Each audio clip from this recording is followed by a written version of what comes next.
On this episode of AV Week, we look at women in AV, the power of ceiling mics, and the global reach of AV. All that and more, next on AV Week. The network for the AV industry.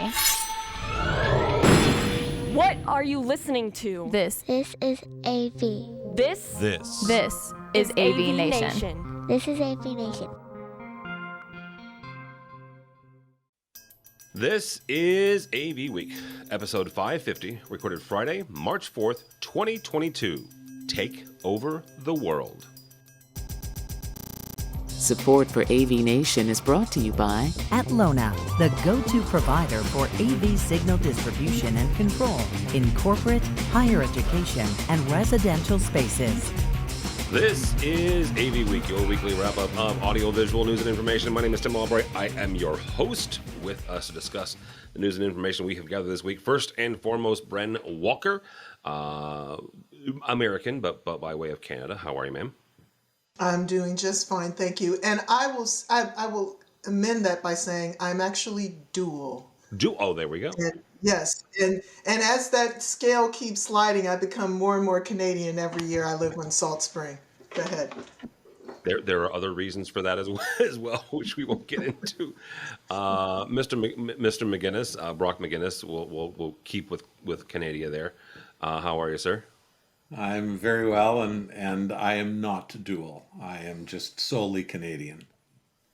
Well, the other two solely Canadians, Bradford Ben, technically lives in Florida, but he's not a Florida person, I guess is the nicest way to say that. He's not a Florida man? I'm not a Florida man. That's what I was trying to get at, yes. Yes, I will make Florida jokes, but some of, Mom always said if you have nothing nice to say, don't say anything at all. Florida makes enough jokes. Now, Tim, I just have an important question for you.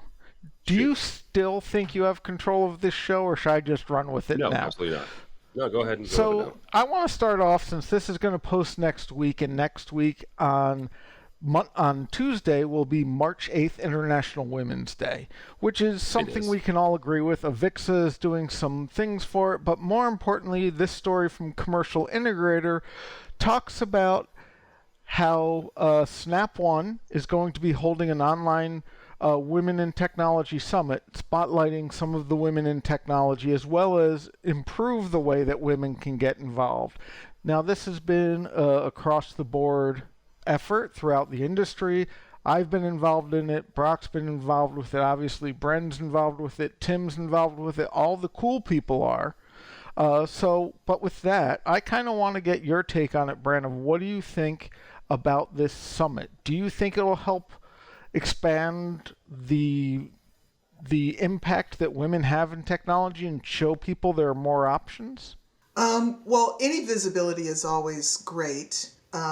I didn't find out about the summit until hearing about it from Tim, so that might say something, because I don't know how well it was publicized to the women of AVIXA. I think that we are at the point where we have to not just address women in tech. Women are in tech. Women have been in tech for, years, right? Hidden Figures. If you haven't seen that movie, go see it. The issue I really see is women in leadership in tech, and what happens that women fall out of the field and don't make it to positions of leadership or stay in the field generally. And to me, this is something that cannot be solved by a panel discussion with just women, because women aren't the driving factors for that happening.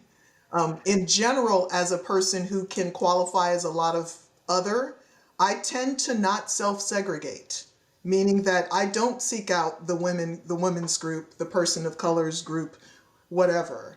I seek to be on the main stage with everyone else, because that's the place where other women need to see me to know that they can go beyond an entry-level position, or that they can return after they've had their child, that they're not going to confront that, the thing that happens with women in tech and in other fields, where the minute you are pregnant, people assume that your career is over and that you're off the track, right? So for women to see me in forums that are not just about women is, I think, one of the most important things. And for men to be having the forum is even more important, because generally there is a man in the position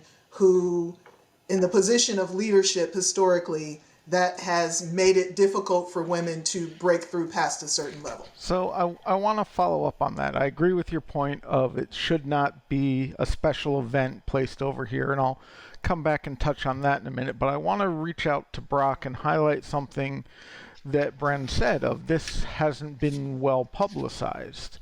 Do you find that, Brock, or do you think that's one of the challenges facing wider acceptance and involvement of a wider base? And do you think this is, I know that you know quite a few women in AV, so I'd be interested in hearing what it's like north of the border and how they felt this was promoted or not promoted. I think it's probably more about the visibility of that vendor. Snap AV has not really been all that prominent, from my perspective anyway, at the AVIXA level, much more so at the CEDIA level. Yep. Where their products are very well known. I'm not going to criticize them though, Bradford, for anything, because I think this initiative is fantastic. And one of the things that it did teach me in reading through the list of presenters and speakers is the high proportion of women in leadership at Snap. And I don't know if this is a difference between the residential world and the commercial world, but oh my gosh, it seems that most of the senior people at Snap are female, and I think that's fantastic. I think it's wonderful. I think the initiative is great. I like the fact that they're doing it in a heartfelt, sincere way to promote women in leadership and women in technology, not to promote Snap. And I think that any initiative really comes back down to our own doorsteps. Are we going to do? Am I as a person going to do something that I think will better the world, better the industry, and am I going to do something about it? And the Snap folks have gone out and done something about it, and God bless them. And I agree with you, Brock, and appreciate that. And I do want to point out a couple little things that I saw. Yes, Tim in theory is the host, and I'm a guest, so I'm gonna pontificate. You don't have to agree with everybody. No, I'm not going to. Wait, okay, all right. Well, you agreed with both of them. I'm being a polite host. I learned it from you. Have no spine and be polite. Go ahead. I think AVIXA dropped the ball on promoting this. Other than a couple of tweets and LinkedIn, that was it. And when I went to the website, there was no information about it. And I had to reach out to people, which luckily I did, and I got the information. I'm planning something for next week to hit that. I also think that one of the challenges is this forum. And as Bren said, she wants a seat at the main stage, and I agree. Everyone should be on the main forum.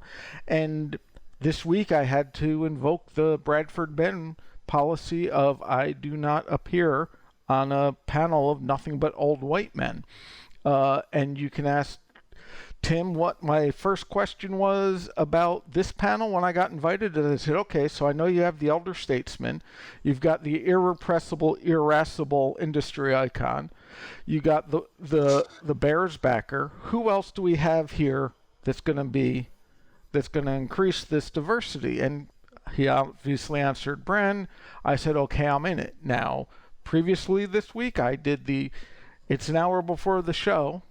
No one was there, and I did not show up, as I warned them, and the hosts were gracious enough. But that, to me, is one of the things that we, as an industry, need to do. I do it because I think it's the right thing to do.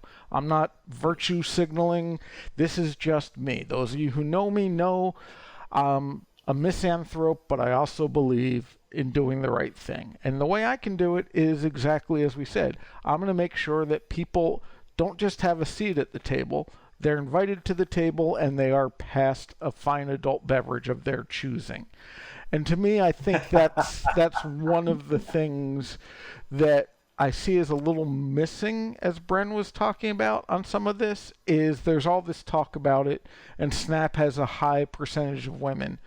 But I want to see a high percentage of women and people of color in August, in October, every month that has an R in it, let's go with.